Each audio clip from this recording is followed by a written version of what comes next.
Okay, and so picking up where we left off, the story of their multiple failures of invasion of Japan, and kind of what a wild and crazy story that is. Here is a statue of Genghis Khan on the Mongol plains. You can see um, this is a door right here, so a human would be about yay big. So obviously a big one, but um, again, like the Mongol Empire was giant and then quickly retreated back to its ancestral homelands. Here's a picture of a typical Mongol yurt. The benefit of it's kind of like a teepee in Native American circles, which is it is a movable shelter. You can take it down as a tent, put it up with poles, move it on carts, with your herds across the plains, um, kind of like so. Like this is the Khan moving the great Mongol herds across the steppes of Central Asia. So now let's take a look at why the Mongols were successful. And we looked at this in yesterday's Do Now and said some stuff about it, but let's see what else. Um, the first thing we need to point out is kind of like what we talked about with the Roman Empire a long time ago, is that a lot of times empires expand without any grand idea of like first we're going to take China, then we're going to take this. What generally happens is they take a piece of land and then suddenly they look at their new piece of land and say, well crap, now we have to take this other piece of land because there's this hostile person on our border now. Excuse me. Yet by the time of his death, without any grand scheme, Genghis Khan had basically started to understand his mission and the mission of his followers, Ogadai and Mankey and his grandson Kubla, was to unite the whole world under one single leader, right? And as I said already, like they did this being vastly outnumbered by their enemies in pretty much every battle. But their success, just like any underdog in sports or whatever else, their success really hinged on the fact that they might have had less people, but they were better organized and more disciplined than the armies they faced and better commanded. They were the first that I know of, I think the first in human history, to organize their forces in small individual units, right? You would be in a unit with 9 other people, and then your unit would be with 10 other units and form a company of a company of 100, and your company would be put with 10 other companies and form like an army, and then 10 armies would form like a brigade. And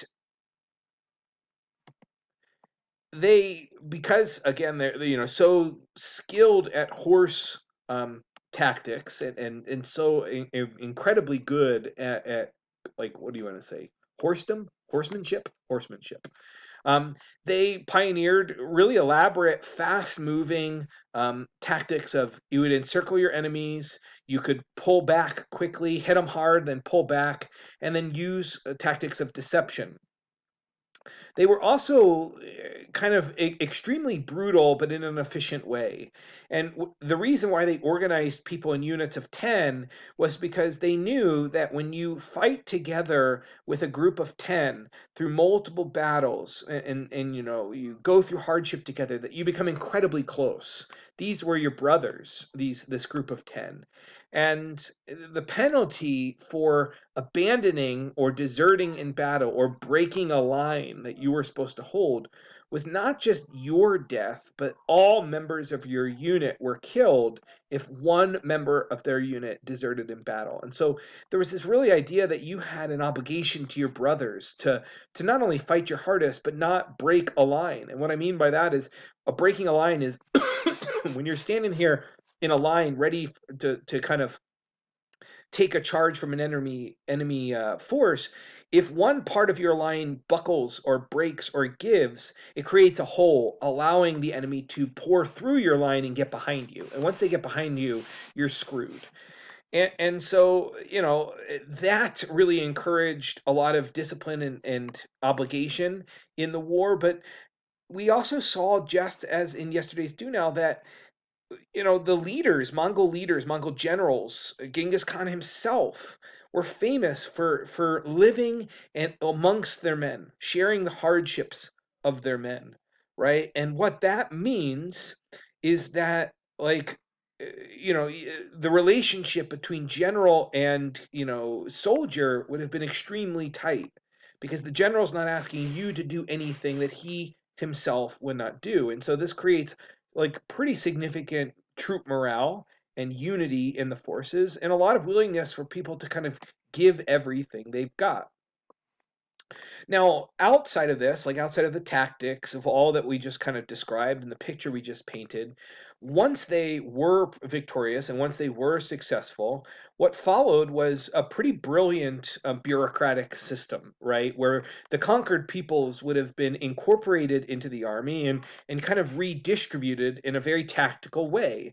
And so if you conquered an agricultural people, right? Suddenly, you didn't just say like, well, we're going to kill them or we're going to, pillage their villages or anything like that. It was more just like, okay, we beat them, right? They belong to us. They're going to fight for us, and we're going to use them strategically. And so, agricultural peoples typically became the cavalry or became the infantry, right? And if we conquered a group of archers, like this was a new archer, but they would break up the conquered people and redistribute them and scatter them in different units in order to prevent any like mutiny or insurrection. So if I conquer your village and you're 20 teenagers and grown men were now brought into our army, I would split you up into 20 different units, scatter you throughout the forces. That way you were with new people and couldn't conspire to sow dissension. And so, as I said, right, like if you conquered nomads, these were new cavalry units, agriculturalists, it was new infantry. Um, and they didn't just stop at warrior or military units.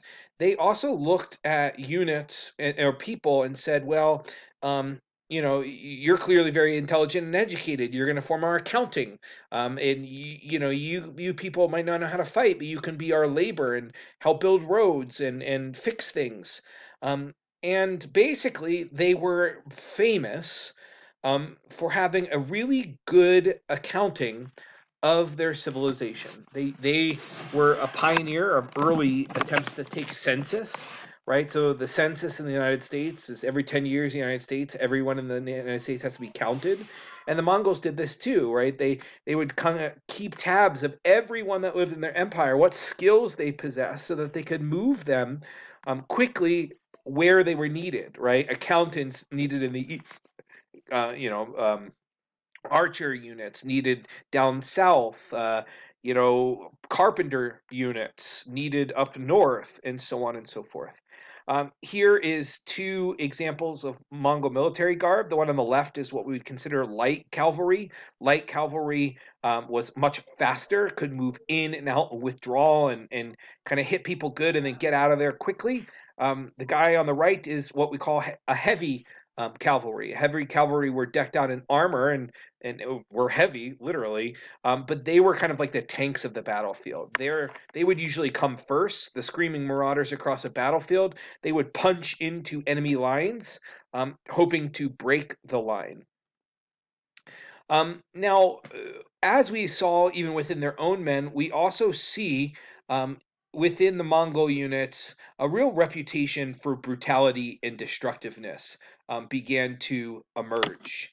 Um, and this like reputation for brutality and destructiveness um, was a pretty strategic and smart thing, because what it implied was, and so, the argument is there's a famous story, right, which there's a people known as the Khwarezm people, and Strayer tells the story in the book. And the Khwarezm people were just it was a small city state somewhere in Central Asia, and the Mongols sent forth kind of a representative to go to the city a week before they were set to arrive and ask for their surrender. And their envoy went into town and says, King of the Khwarezm people, we demand you surrender. This is your opportunity. If you surrender now, you'll be treated with respect and dignity and maintain your position. Um, and the Khwarezm king was so enraged by this threat and demand to surrender that he actually beheaded um, the Mongol envoy and sent the Mongol envoy's head in a basket back to Genghis Khan. And Genghis Khan saw that and said, well, like here goes nothing. And they destroyed the Khoisan people. I mean, you can't visit it. It's not a city today because the Mongols, when they conquered it, sold every woman and child into slavery, and killed every single one of the men, and then proceeded to tear down their cities brick by brick so that nothing remained. And my question to you is how many times do you think the Mongols had to do this before other people sort of got wind of it, right? And before other people said, well, I guess maybe next time I'll just surrender, right? And their reputation got out in front of them. And so the reputation was if you resist, you are destroyed. And so what followed was the Mongols actually didn't need to fight as many battles as they would have otherwise. I mean, there is an argument, however brutal and terrible it was, and not to make it good, but however brutal and terrible, that more lives were saved in the long run because people became so terrified of the threat of Mongol like destruction that a lot of battles never had to be fought. Let's see, moving on. Oh, I like this. The unskilled civilians were used as human shields in future attacks or as moat filler, meaning they would just dump their bodies into the moat so that they could walk over them. As I already said, they did also implement an elaborate census taking system and a really advanced level of taxation and government bureaucracy. This allowed them to mobilize their resources and control such a vast empire because they were constantly moving people and resources around their empire as it was needed. They developed those relay stations for communication and trade, the kind I talked about back in Persia, that allowed vast distances to be connected relatively fastly.